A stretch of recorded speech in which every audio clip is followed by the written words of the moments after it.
부금 첫 소절만 들어도 다들 아실 겁니다. 어디선가 분명 살인사건이 일어날 것 같은 느낌적인 느낌. 출시는 2018년에 했지만 큰 관심을 받지 못하다가 2년 만에 갑자기 전 세계적으로 큰 인기를 끌며 역주행하고 있는 바로 그 게임, 어몽어스입니다. 심지어 2020년 9월 중 동시 접속자 43만 8,524명을 기록하며 2020년 9월 기준 스팀 동접자 탑 랭킹 7위에 기록되었습니다.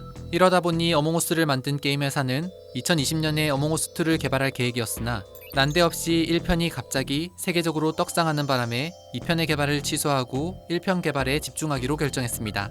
과연 2년의 시간 동안 무슨 일이 일어난 걸까? 이번 영상은 어몽어스에 대해 알아보겠습니다.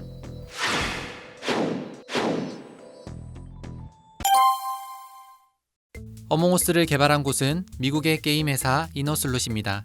공식 홈페이지에 따르면 총 3명의 직원으로 구성되어 있는데 프로그래머 겸 사업 책임자인 포레스트 윌라드, 아티스트 겸 애니메이터 겸 게임 디자이너인 마커스 브로맨더, 마지막으로 또 다른 아티스트인 에이미 리우입니다. 회사 직원이 3명밖에 없는 관계로 여러 직무를 담당하고 있는 듯합니다. 프로그래머 겸 사업 책임자인 포레스트 윌라드는 어몽어스가 전혀 새로운 게임이 아니며 그 시초가 된 게임의 역사는 1980년대까지 거슬러 올라가게 된다고 말했습니다. 많은 분들이 알고 있는 바로 그 게임, 마피아 게임입니다. 실제로 1986년 당시 소련 모스크바 주립대 심리학과 교수였던 드미트리 다비도프는 심리학 연구와 공산주의 의무교육을 결합한 게임, 마피아 게임을 처음 개발하게 됩니다. 서로를 아는 소수의 마피아와 아무런 정보가 없는 마을 사람들 간의 전투 게임이었습니다. 때마침 이탈리아 마피아를 배경으로 1984년부터 시즌제로 방영되던 이탈리아 TV 드라마 라 피오브라가 1986년부터 소련에서 방영되기 시작했습니다. 그리고 소련의 고등학생과 대학생을 중심으로 마피아 게임이 큰 인기를 끌게 됩니다. 마피아 게임의 인기는 소련을 넘어 유럽, 미국, 한국 등 전 세계로 퍼져가고 있었습니다. 그러던 2006년 6월, 마피아 게임 자체가 자신이 마피아임을 감추기 위해 온갖 권모술수를 동원하여 거짓말 스킬을 시연해야 했기 때문에 초등학교 아이들에게 부정적인 영향을 준다고 생각하는 부모들이 생겨났습니다. 그러자 마피아 게임의 창시자 드미트리 다비도프는 자신도 아이가 있는 부모이자 25년간 아동심리학을 공부했는데 마피아 게임을 통해 아이들은 옳고 그름을 구별하는 능력을 배우게 되며 정직한 메시지가 결국 거짓을 이길 수 있음을 알게 된다고 주장했습니다. 한편 1997년 미국으로 건너간 마피아 게임은 앤드류 플로킨이라는 인터랙티브 픽션 작가에 의해 늑대인간이라는 게임으로 변형됩니다.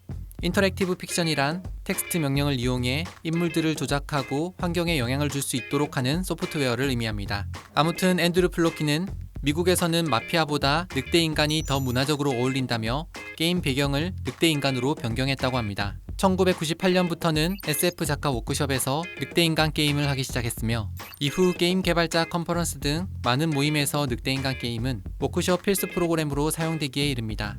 이 마피아 게임과 늑대인간 게임은 보드게임으로 출시되기도 했습니다. 마피아를 기본 골격으로 한 여러 보드게임들이 생겨나는데 파시스트 시크릿 히틀러 연합과 자유당원의 대결 구도 게임 시크릿 히틀러, 아서왕의 전설 내러티브를 입힌 레지스탕스 아발론이 이에 해당합니다. 이너슬롯의 프로그래머이자 사업 책임자인 포레스트 윌라드는 과거 2005년 자신이 활동했던 인터넷 게시판에 정기적으로 올라왔던 게시물을 떠올리게 됩니다. 그 글은 마피아 게임 매니아들이 쓴 것이었는데 어떻게 하면 마피아로 승리할 수 있는지에 대한 전략, 게임을 하면서 처참하게 패배한 후기 등 관련 게시물의 수가 아주 많았었다고 합니다.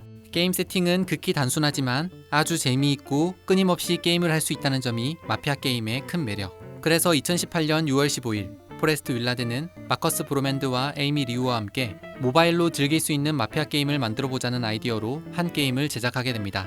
그것이 바로 어몽어스. 출시 당시에는 더 스킬드라는 우주선 내부 맵이 유일했으며 마피아에서 시민에 해당하는 크루원과 마피아에 해당하는 임포스터로 나뉘어 플레이할 수 있었습니다. 임포스터는 사기꾼이라는 의미인데 임포스터가 된 플레이어는 크루원들을 직접 제거할 수 있으며 크루원 수를 생존한 임포스터 수와 같게 만들면 승리할 수 있습니다.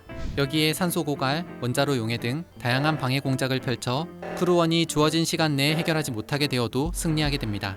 크루원들은 우주선 내부에서 전기 배선 수리, 엔진 연료 공급, 소행성 파괴 등 크루원 모두가 주어진 임무를 수행할 경우 승리하게 되며 마피아 게임처럼 게임 내 임포스터를 모두 찾아내어 투표를 통해 퇴출시켜도 승리하게 됩니다. 살해당한 시체가 발견되면 임포스터를 찾는 투표가 진행되며 이 투표를 통해 퇴출될 자를 정하게 됩니다. 이 설정이 바로 마피아 토론 시스템의 디지털 버전인 것입니다. 그런데 사실 어몽어스의 초기 버전은 오프라인으로 모인 사람들끼리만 할 수 있는 로컬 버전이었습니다. 애플의 앱스토어를 통해 처음 출시되는데 평균적으로 동시 접속자가 30에서 50명에 머무는 수준이었기 때문에 어몽어스를 제작한 포레스트, 마커스, 에이미 이 세 사람은 포기해야 하나 하고 심각하게 고민했다고 합니다.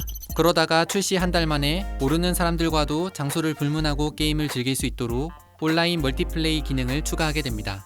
분명 로컬 플레이만 가능할 때보다 유저들이 늘어났습니다.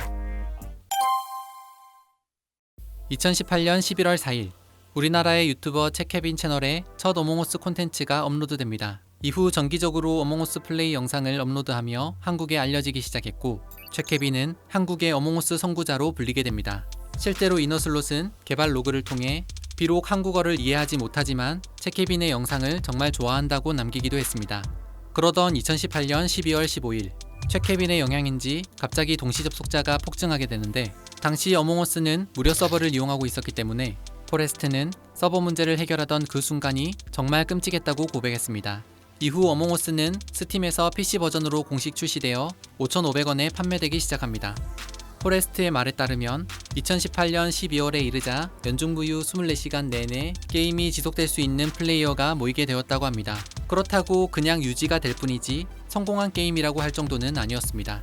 그래서 포레스트, 마커스, 에이미 이 세 사람은 진짜 포기해야 하나 하는 생각을 하고 또 하고 정말 여러 번 했다고 합니다. 하지만 결국 그들은 어몽어스를 가능한 오랫동안 운영해보기로 결정했습니다. 이너슬롯은 어몽어스에 계속해서 새로운 요소를 추가해 갔습니다. 2019년 1월 21일 한국어와 러시아어를 입력할 수 있게 되었으며 2019년 3월 26일에는 유령이 되어도 유령들끼리는 채팅이 가능하게 되었습니다. 물론 한국뿐 아니라 브라질과 멕시코 등의 나라에서도 트위치 스트리머들이 어몽어스를 플레이하기 시작하며 게임은 점점 더 알려졌습니다. 초기 성장이 느리긴 했지만 2019년 5월이 되자 어몽어스는 100만 다운로드를 돌파하게 됩니다. 사실 대형 게임 회사가 아니라 3명의 개발자가 만든 인디 게임이었기에 100만 다운로드면 아주 괜찮은 성적이었습니다. 이너슬롯은 어몽어스 캐릭터가 모자의 형태로 장착할 수 있는 여러 아이템을 추가했는데 참고로 대부분의 캐릭터 아이템은 에이미가 디자인했다고 합니다. 그리고 2019년 6월 7일 어몽어스에 펫이 처음으로 등장하게 됩니다. 2019년 8월 8일에는 두 번째 맵인 미라 HQ가 2019년 11월 12일에는 세 번째 맵 플러스가 출시되었습니다. 사실 새로운 맵들은 처음 출시가 되었을 때 유료로 구입해야 했으나 2020년 6월 11일부터 무료로 제공되었습니다. 그러던 2020년 7월 어몽어스를 플레이하는 스트리머 수가 갑자기 폭증하기 시작했습니다. 7월 말이 되자 어몽어스는 트위치 내에서 평균 시청자 순위 400위에서 50위까지 껑충 뛰었던 겁니다. 마피아 게임을 모티브로 한 어몽어스가 가능성이 있음을 깨달은 개발자 세 사람은 2020년 8월 어몽어스의 후속편 어몽어스2를 개발하겠다고 선언했습니다. 그들은 어몽어스 1이 최초 로컬 버전으로 만들어졌다가 이후 약간씩의 업데이트를 거쳐 온라인이 되고 맵이 추가되고 서버가 확충되는 식으로 발전해 왔는데 어몽어스의 초기 프로그래밍 자체가 새로운 요소를 추가하는데 많은 어려움이 있는 구조였다고 합니다. 심지어 업데이트 작업이 새로운 게임을 만드는 것보다 더 어려운 일이라고 했습니다. 그래서 어몽어스를 더욱 성장시키기 위해선 좀 더 큰 설계로 후속편을 제작하는 것이 낫다는 판단이었습니다. 하지만 떡상하기 시작한 어몽어스는 2020년 9월 3일에 1000만 다운로드를 돌파하더니 2020년 9월 8일에 5000만 다운로드 돌파, 2020년 9월 21일에 1억 다운로드를 돌파하기에 이릅니다. 결국 2020년 9월 23일 이너슬롯 개발자 세 사람은 어몽어스2 개발을 취소하고 기존 어몽어스 개발에 집중하기로 결정했습니다. 이상 어몽어스에 대해 알아봤습니다.